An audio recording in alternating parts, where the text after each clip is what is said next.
नमस्कार। News line में आप सबका स्वागत है। मैं हूं उदय सिन्हा। जैसे जैसे यूपी में विधानसभा चुनाव नजदीक आ रहे हैं, वैसे वैसे वहां की सियासत भी गरमा रही है।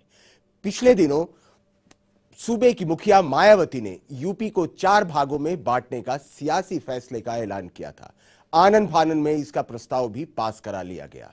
अब राहुल गांधी इसके जवाब में जनसंपर्क अभियान पर निकले हैं। बहरहाल राहुल के इस सियासी पैतरे की बात हम आगे करेंगे। पहले बात करते हैं दिल्ली के सरकार की, मतलब केंद्र सरकार की, जिसे अपने आला मंत्री पी चिदंबरम के मुद्दे पर विपक्ष के तीखे तेवरों का सामना करना पड़ रहा है।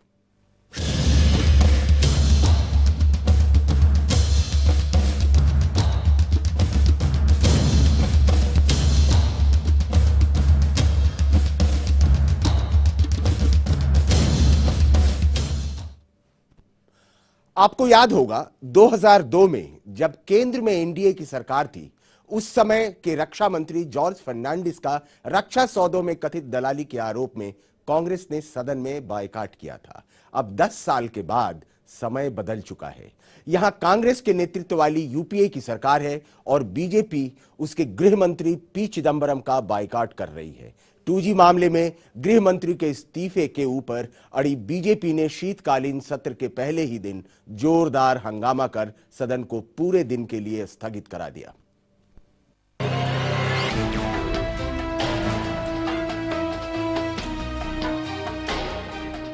संसद के इस शीतकालीन सत्र का सभी को इंतजार था। इसका आगाज भी उम्मीदों के अनुसार ही हुआ।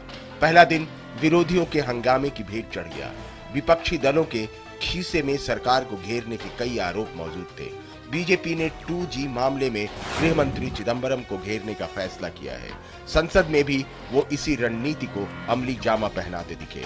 उनके तेवरों से साफ है कि वो आगे भी इस मुद्दे पर सरकार को घेरने में कोई कोताही नहीं बरतने वाले। जब जॉर्ज फर्नांडिस साहब का बहिष्कार का निर्णय लिया गया था, वो एक बहुत सेंसिटिव इशू था। और दूसरी बात ये थी कि हमने उस समय उनको एनडीए को समझाने की कोशिश की थी। एनडीए बिल्कुल रिलक्टेंट थी क्योंकि जॉर्ज फर्नांडिस उनके कन्वीनर थे। आज सिचुएशन बिल्कुल बदली हुई है क्योंकि सम्मानित सुप्रीम कोर्ट के सामने मामला है। आपको सुप्रीम कोर्ट के निर्णय की प्रतीक्षा करनी चाहिए, आपको सुप्रीम कोर्ट पर विश्वास होना चाहिए। हमारी संसदीय व्यवस्था के लिए ये एक दुख का विषय है और चिदंबरम जी पर कोई आरोप लग रहे हैं या उनको बहिष्कार करने की बात की जाइए, मैं समझता हूँ उसका कोई औचित्य नहीं है। हमने वो सारे दस्तावेज देखे हैं।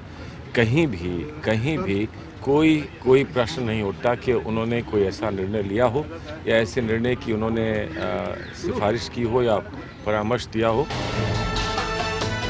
भ्रष्टाचार समेत कई मुद्दों पर बैकफुट पर दिख रही सरकार के लिए ये बुरा वक्त है। सदन के अंदर और बाहर वो तमाम मोर्चों पर घिरी दिखाई देते हैं। ऐसे में ये नई मुसीबत उनके गले की फांस बन गई है। दरअसल चिदंबरम के बहिष्कार का फैसला करके बीजेपी कांग्रेस को उसी के लहजे में जवाब देने की कोशिश में है। एनडीए के शासनकाल में कांग्रेस ने जॉर्ज फर्नांडिस का कुछ इसी अंदाज में बहिष्कार किया था। अब चिदंबरम के बहाने कांग्रेस की बारी आई तो उन्हें जवाब देते नहीं बन रहा। As far as the boycott is concerned, I sincerely hope that the political parties will resist any such temptation. There is virtually no case for a boycott of the type that has been talked about in the newspapers, and I once again appeal to all political parties to work together to give the development agenda of our country a push forward. सत्र का पहला ही दिन हो हंगामे की भेंट चढ़ गया। इसका अंदाजे आगाज सरकार की मुश्किलें बढ़ाने वाला है। अभी तो कई मुद्दों पर उसे जवाब देना बाकी है और विरोधियों के तेवर उसे लगातार चुनौती दे रहे हैं। उधर अन्ना भी संसद की तरफ लोकपाल को लेकर टकटकी लगाए बैठे हैं। ऐसे में आने वाले दिनों में सदन के ऐसे ही हंगामेदार रहने की पूरी गुंजाइश है। उम्मीद ये भी है कि सरकार और विपक्ष इस बार भी सदन की कार्रवाई का एक बड़े हिस्से का बंटाधार करेगी। ब्यूरो रिपोर्ट के साथ जयशंकर, चैनल 1 न्यूज। अगली बात जो हम करेंगे वो कांग्रेस के एमपी और कांग्रेस के तथाकथित रूप से घोषित युवराज श्री राहुल गांधी की।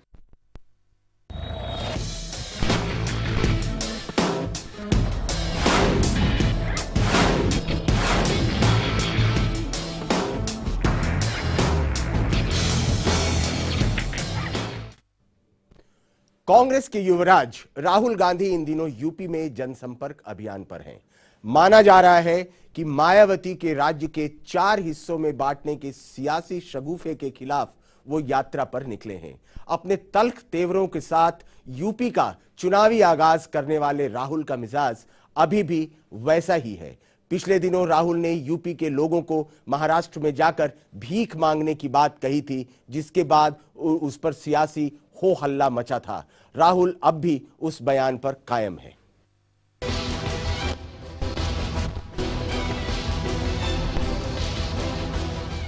यूपी का चुनावी युद्ध अपने चरम पर है। पिछले दिनों मायावती ने बंटवारे का मास्टर स्ट्रोक खेल के विरोधियों को चित्त किया था। अब बारी उनकी है। कांग्रेस राहुल गांधी के कंधे पर सवार होकर लखनऊ की सत्ता तक पहुंचने की उम्मीद लगाए बैठी है। राहुल भी अपनी महत्वाकांक्षा के लिए एड़ी चोटी का जोर लगाए हैं। जनसंपर्क अभियान के नाम पर इन दिनों गांव देहातों की खाक छान रहे हैं। मौका मिला तो भ्रष्टाचार के बहाने मायावती पर निशाना साधने में कोई कोताही नहीं की। उत्तर प्रदेश में क्या हो रहा है, पिछले 20 सालों से क्या हो रहा है, जो आपका पैसा है, आपका विकास का पैसा है, गरीबों का पैसा है, वो आप तक नहीं पहुंच रहा है। या वो लखनऊ में रुक जाता है, आधा लखनऊ में रुक जाता है और फिर आधा जो आपके ब्यूरोक्रेट्स हैं, जो अधिकारी लोग हैं, आधा वहां गायब हो जाता है। हम क्या कह रहे हैं? हम कह रहे हैं कि जो भी हम काम करेंगे डायरेक्टली आपके साथ करें। राहुल गांधी ने तीखे तेवरों के साथ यूपी अभियान की शुरुआत की थी। यहां भी वो इसी रंग में नजर आए। मंच से वो मायावती सरकार के सभी आरोपों का जवाब देने के मूड में थे। कभी वो लोगों को पुचकारते नजर आए तो कभी फुसलाते दिखे तो कभी उकसाते सुनाई पड़े, लेकिन अपनी हर अदा से उन्होंने विरोधियों को हर मोर्चे पर घेरने की कोशिश की। इस कवायद में सूबे की मुखिया मायावती उनके निशाने पर सबसे आगे थी। राहुल ने इसे जाहिर करने में भी कोई छुपम छुपाई नहीं थी। अगर हमारी सरकार यहां आएगी, जो भी पैसा होगा आपके खाते में जाएगा, हकदार को मिलेगा। और हम किसी एक जात की सरकार नहीं चलाएंगे, हम पूरे उत्तर प्रदेश की सरकार चलाएंगे।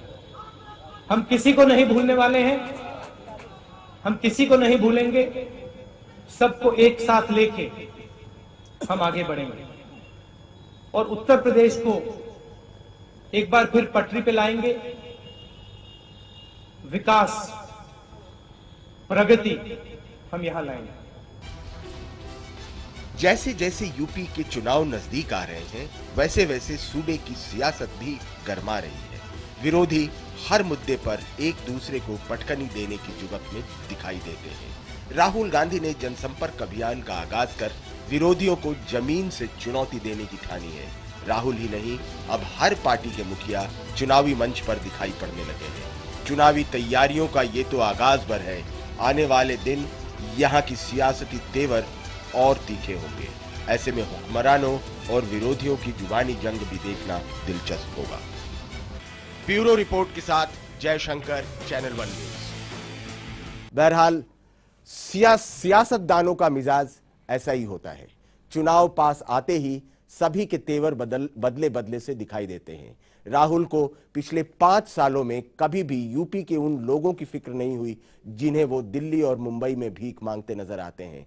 खैर, फिलहाल हमेशा की तरह हम आपको छोड़े जा रहे हैं एक कविता के साथ, जिसे लिखा है अंदाज देहलवी ने।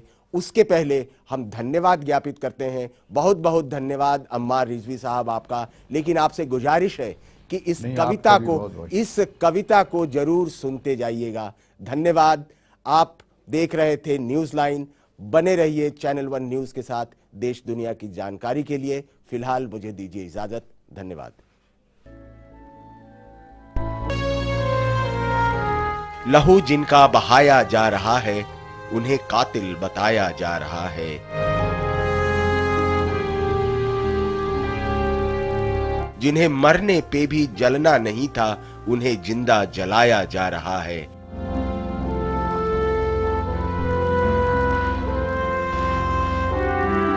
वहां पर जिस्म बच्चे का नहीं है, जहां से सर उठाया जा रहा है।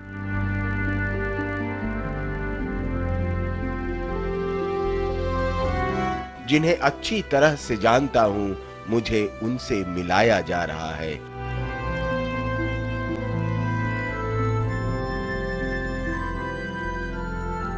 अभी पूरी तरह जागे न थे हम, थपक कर फिर भी सुलाया जा रहा है।